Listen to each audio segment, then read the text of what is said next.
আমরা এখানে আমাদের একজন ইয়ং তরুণ মানবীয় সালমান সুজনের আমাদের প্রত্যাশা সহযোগিতা, আমাদের এখানে কিছু অর্থের মানুষের জন্য খাবার পরিবেশন করবো। ইনশাল্লাহ আপনারা আমাদের পাশে থাকবেন।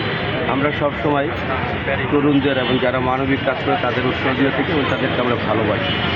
আপনারা সবাই তাদের জন্য দোয়া করবেন, সে যেন সবসময় ভালো কাজ করতে পারে এবং মানুষের সহযোগিতা সবসময় পাশে থাকতে পারে। তার সাথে যারা আছে তার সহযোগী বন্ধুবান্ধব সবাইকে আমি আমার মানবতা দেওয়ার ফাউন্ডেশনের পক্ষ থেকে অভিনন্দন জানাই এবং দোয়া করি তারা যেন মানুষের কল্যাণে সবসময় নিয়োজিত থাকে। আমি আরও অভিনন্দন জানাই আমার সংগঠনের মানবতা দেওয়ার ফাউন্ডেশনের নবনির্বাচিত সহসভাপতি সালমান পার্সি ভাইকে। ওনাকে পেয়ে আমরাও সত্যি গর্বিত এবং আনন্দিত। আশা করি উনি আমাদের পাশে থেকে মানবতার কাজকে আরও সুন্দরভাবে এগিয়ে নিয়ে যাবেন।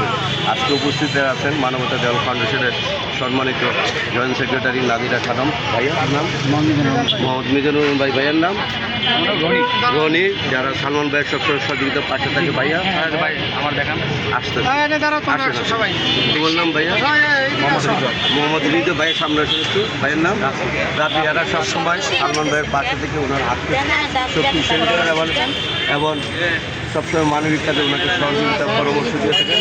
আমি আমার সংগঠনের পক্ষ থেকে আপনাদের সকলকে আবারও লাল গোলাপের শুভেচ্ছা অভিনন্দন। আমি এখন অনুরোধ করবো আমাদের তরুণ যাকে থেকে অনেকে উৎসাহ পাবে এবং উনি সবসময় হাসি খুশি থাকে। আমি কখনো ওনার বেজার মুখ দেখি না। সেই সালমান পার্সি ভাই যুবকের আইডল, মানবতার প্রিয়। আপনি কিছু বলেন।